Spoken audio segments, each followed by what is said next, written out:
আসসালামু আলাইকুম এভরিওয়ান। অযোগ্য ভালোবাসা গল্পের 18 নাম্বার পর্ব। তো চলো বেশি কথা না বলে গল্প শুরু করা যাক। ফাহিম বলল, ভাই সত্যি ওই মেয়েকে আমার সাথে বিয়ে দিবে? ওই মেয়েকে আমি অনেক ভালোবাসি। আমি বললাম, এই তুই কাকে কি বলছিস? চিনি না জানি না এই লোককে। ফাহিম বলল, তো কি হয়েছে? উনি আমাদের সাহায্য করতেও তো পারে। লোকটা বলল, অবশ্যই আমি তোমাদের সাহায্য করব। ভেতরে চলো, আমি তোমাদের বিয়ের কথা নিয়ে আলাপ করব। তাছাড়া ওনারা খুব ভালো। আমি বললাম, ফাহিম আমার খটকা লাগছে, ভেতরে যাস না। ফাহিম বলল, তুই থাক, আমি তো আমার ভালোবাসা পেতে যাচ্ছি।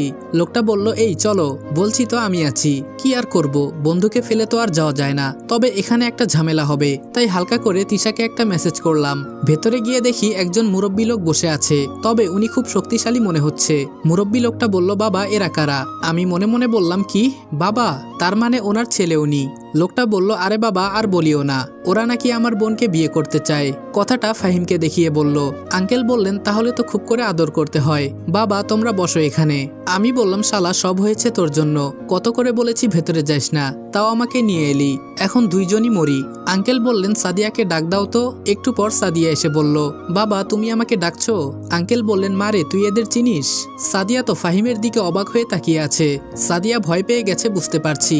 সাদিয়া বলল, না বাবা আমি এদের চিনি না। কেন, কি হয়েছে? আঙ্কেল বললেন, ওই ছেলে নাকি তোরে বিয়ে করতে চায়। কি বাবা বলো না কেন? ফাহিম তো ভয়ে কাঁপতে লাগলো।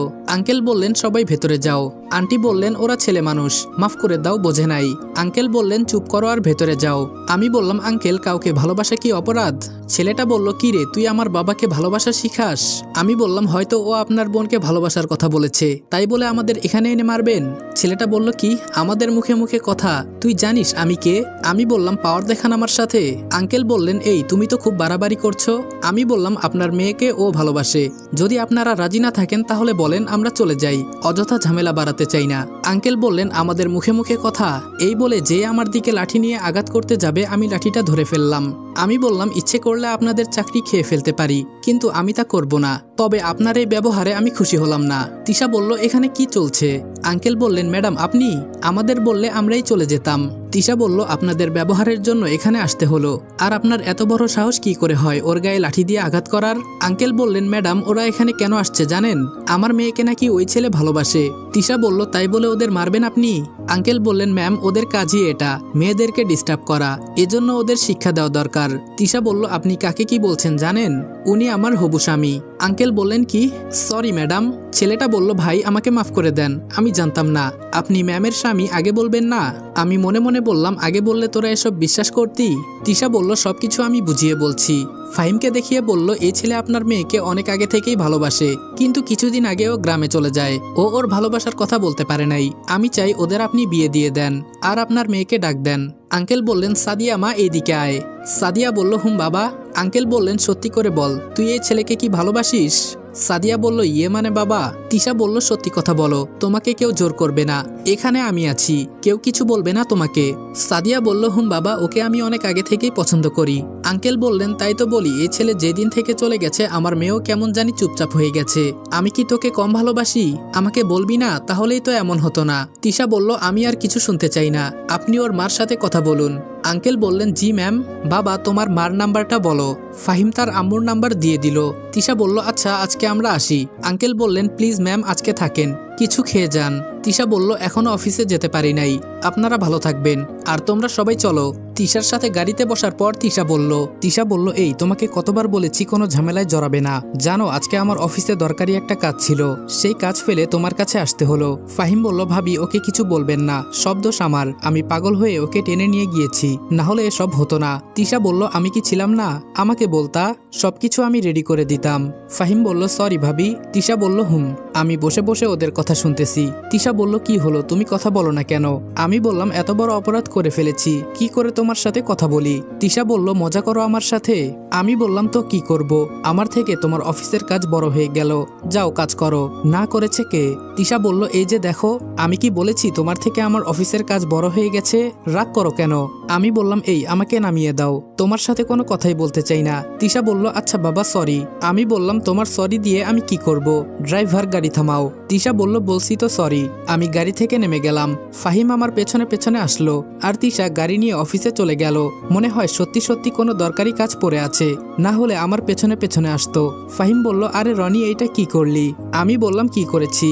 ফাহিম বলল ভাবির সাথে রাগ না করলেও পারতি। আমি বললাম মাঝে মাঝে ওকে একটু শিক্ষা দিতে হয়, এইসব তুই বুঝবি না। ফাহিম বলল যাক বাবা, আমার লাইন তাহলে পরিষ্কার, কোনো ভেজাল নাই। ভাবি যেহেতু বলেছে তাহলে বিয়ে হবেই। আমি বললাম ফোন নাম্বার এনেছিস? ফাহিম বলল ফোন নাম্বার কিভাবে নিব বল, কথাই বলতে পারলাম না ওর সাথে ভালো করে। আমি বললাম দাঁড়া, আমি পরে সব ব্যবস্থা করছি। ফাহিম বলল আচ্ছা এখন বাসায় চল, অনেক বেলা হয়ে গেছে। আমি বললাম ফাহিম বলল এই শহরের মানুষগুলো খুব ভালো রে। আমি হেসে বললাম ভালো? তুই কয়দিন ছিলি এই শহরে? ফাহিম বলল এই তো 6 মাস। আমি বললাম খুব হাসি পায় তোর কথা শুনে। ফাহিম বলল কেন? আমি বললাম এই শহরে থেকে শহরের মানুষগুলোকে তুই আজও চিনতেই পারলি না। ফাহিম বলল তুই মাঝে মাঝে কি যে বলিস তা আমি কিছুই বুঝি না। আমি বললাম আমার জায়গায় তুই থাকলে হয়তো এতদিনে আত্মহত্যা করতি। ফাহিম বলল কেন রে, তোর তো শান্তি, মন্ত্রীকে বিয়ে করবি। আমি বললাম বাদ দে, আর কথা বলতে ইচ্ছে করছে না। বাসায় এসে ঘুমিয়ে গেলাম। ঘুম ভাঙলো ঈশার ডাকে। আমি বললাম এই কেন ঘুম থেকে ডেকে তুললি? ঈশা বলল ভাইয়া তোকে ভাবি ডাকতেছে ভাবির রুমে যেতে। আমি বললাম বল পারবো না যেতে। ঈশা বলল তুই যাবি কিনা বল, না হলে ভাবি এখানে এসে যাবে। আমি বললাম বল আসতেছি। আমি বাথরুমে ঢুকে ফ্রেশ হয়ে যেতে লাগলাম। ফাহিম বলল কই যাস? আমি বললাম তুই শুয়ে থাক, আমি একটু তোর ভাবির সাথে কথা বলে আসি। ফাহিম বলল আমার ব্যবস্থা করে দে, আমিও একটু কথা বলি। আমি বললাম দেখছি কি করা যায়। আমি তিশার রুমে গিয়ে দেখি বসে আছে, আমাকে দেখে জড়িয়ে ধরলো। তিশা বলল তুমি ওই সময় আমাকে ফেলে রেগে চলে গেলা কেন? আমি বললাম তো কি করব বলো, তুমি ওই সময় আমার বন্ধুর সামনে কি বলেছো?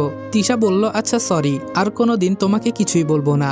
আমি বললাম আমি কখনো তোমার উপর রাগ করি না, তুমি আমার সাথে যেমন ব্যবহার করো মনে চাই তোমাকে ফেলে চলে যাই। তিশা বলল আমি কিন্তু এখন সত্যি সত্যি কান্না করে দিব, তুমি তো জানো আমার রাগ কেমন, তাই বলে তুমি তোমার বউকে কন্ট্রোল করবা না? আমি বললাম সেটা তো বিয়ের পর, এখন তোমাকে কিছু বললে তোমার বডিগার্ড আমাকে মারতে চাইবে। তিশা বলল তোমাকে মারার সাহস কার আছে বলো, তুমি হচ্ছ মন্ত্রী তিশার জামাই। আমি তিশার গালে একটা চুমু দিয়ে বললাম এই জন্যই তোমাকে আমি এত ভালোবাসি। তিশা বলল আমি বুঝি কম ভালোবাসি তোমাকে? আমি বললাম জানো বেবি, তোমাকে দেখলেই আমার ভেতরের রাগটা কোথায় জানি চলে যায়। তিশা বলল আমি তো তোমার একমাত্র ওষুধ।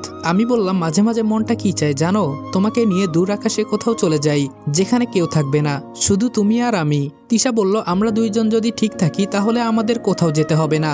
আমি বললাম বিয়ের পর তোমাকে আমি কোনো কাজ করতে দিব না, দরকার পড়লে আমি সব কাজ করব। তিশা বলল লাভ ইউ বাবুটা, অনেক অনেক ভালোবাসি তোমাকে, কিন্তু এই ভালোবাসা দেখাতে পারি না তোমাকে। আমি বললাম আমি জানি তো তুমি আমাকে কেমন ভালোবাসো। তিশা বলল আচ্ছা আমরা বিয়ের পর গ্রামে যাব। আমি বললাম আমি গ্রামে গেলে অনেক ঝামেলা হবে, আগে তোমাকে আর মারিয়াকে দিয়ে সবকিছু সমাধান করে পরে যাব। তিশা বলল তোমাকে ছাড়া আমি কোথায় যাব? তোমাকে ছাড়া আমি থাকতে পারবো না, আর বলো গ্রামে যেতে। আমি বললাম আচ্ছা সেসব কথা পরে হবে, কখন তুমি অফিস থেকে এলে? তিশা বলল এই তো মাত্র।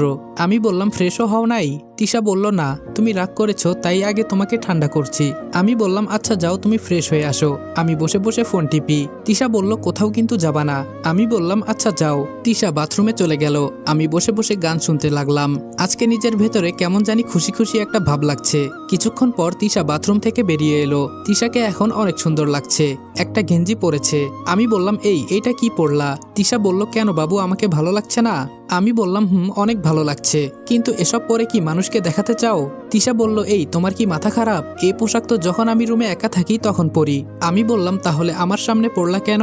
তিশা বলল তুমি তো আমার স্বামী, তোমার সামনে পরাই যায়। আমি বললাম আমি এখানে থাকলে তোমাকে দেখে নিজেকে কন্ট্রোল করতে পারবো না, পরে উল্টাপাল্টা সবকিছু করে ফেলবো, তাই আমি গেলাম। তিশা বলল এই দাঁড়াও।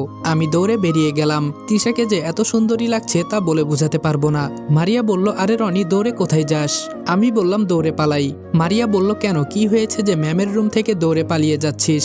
আমি বললাম এসব তুই বুঝবি না, এখন ওই মেয়েটার নাম্বারের ব্যবস্থা কর। মারিয়া বলল আমি পারবো না, পারলে তুই কর। আমি বললাম আজকে দেখলি তো ওরা আমাকে মারতে চাইছিল। মারিয়া বলল মারার কাজ করলে তো মারবেই। আমি বললাম আর বলিস না, সব দোষ ওই ফাহিমের, শালা আমাকে টেনে ভেতরে নিয়ে গেছে। মারিয়া বলল আমি তো আগেই বলেছি ও একটা মগা। আমি বললাম কিরে, তুই সেই প্রথম থেকেই আমার বন্ধুকে মগা বলছিস? মারিয়া বলল, আরে ওর কোনো বুদ্ধিশুদ্ধি নাই। আমি বললাম, তোরে কইছে। আচ্ছা তোর বিয়েটা কবে খাবো? মারিয়া বলল, আগে তোরটা খাই, পরে না হয় আমারটা খাইস। আমি বললাম, আচ্ছা তোর প্রেম কেমন চলছে? মারিয়া বলল, খুব ভালো, তবে ওকে সময় দিতে পারি না রে কাজের জন্য। আমি বললাম, আগে তোর সবকিছু ঠিক রেখে পরে কাজ করবি, না হলে সবকিছুই শেষ হয়ে যাবে। মারিয়া বলল, ঠিকই বলেছিস, তবে তোর বিয়ে উপলক্ষে কয়েকদিন ছুটি পাবো মনে হয়। আমি বললাম, ছুটির পর আবার দেখিস রুম রেট করে ফেলিস না। মারিয়া বলল, আমি তো আর তোর মতো লুচ্চা না। আমি বললাম, আমি কই লুচ্চামি করলাম, দেখা তুই। মারিয়া বলল, কানার তো মনে মনেই জানা, তোর আজাইরা কথা শোনার মতো সময় নাই, যা এখান থেকে, আমার অনেক কাজ আছে। আমি বললাম, তোর আর তোর ম্যাডামের কাজ জীবনেও শেষ হবে না। মারিয়া বলল, ম্যাম তো সবকিছু করে তোর জন্য, ম্যামের টাকা থাকলে সব তো তোকেই দিবে নাকি? আমি বললাম, আমি তো বলেছি আমার টাকার দরকার, জীবনে সুখ না থাকলে টাকা দিয়ে কি করব বল, টাকা দিয়ে কি আর সুখ কেনা যায়? মারিয়া বলল, এই শহরে টাকা দিয়ে সুখ কেনা বেচা হয়। আমি বললাম, তবে সেটা অন্য কারো কাছে হতে পারে, আমার কাছে না। মারিয়া বলল, দেখাই যাবে, সময় তো এখনো শেষ হয় নাই। আমি বললাম, আচ্ছা যাই, তুই কাজ কর। মারিয়া বলল, দেখতে দেখতে 6 দিন চলে গেল, আগামীকাল আমার বিয়ে। ফাহিম বলল, রনি কালকে তো তোর বিয়ে, কাছের মানুষ কেউ থাকলে আসতে বল। আমি বললাম, আমার কাছের মানুষ একমাত্র তুই, আর কেউ নাই, তবে একজন আঙ্কেল ছিল, তাকে বিয়েতে আসতে বলতাম, তবে উনি এই বিয়েতে আসলে খুব কষ্ট পাবেন। ফাহিম বলল, বিয়েতে আসে সবাই মজা করার জন্য, আর তুই বলিস কষ্ট পাবে, বুঝলাম না। আমি বললাম, কিছু কিছু কথা মনের ভেতরে চাপা পড়ে আছে, সেগুলো ভেতরে থাক, বের না করাই উত্তম। ফাহিম বলল, আচ্ছা আমি একটু বাইরে যাব ওর সাথে ঘুরতে। আমি বললাম, কে, সাদিয়া? ফাহিম বলল, আমি বললাম, কিন্তু ওর ফোন নাম্বার তো তোর কাছে নাই। ফাহিম বলল, আম্মুর কাছ থেকে নিয়েছি, আর বলেছে বিয়ে হবে 3 মাস পর, আর আমাকে নাকি কোন একটা কোম্পানিতে চাকরি দিবে। আমি বললাম, তাহলে তো খুব ভালো, তোর আর গ্রামে যেতে হবে না। ফাহিম বলল, গ্রামে আর ভালো লাগে না। আমি বললাম, আমি যদি পারতাম সারা জীবন গ্রামে পড়ে থাকতাম, এই শহরে আর আসতাম না। আচ্ছা তুই যা, আর এই নে, এখানে 5,000 টাকা আছে, এনজয় কর।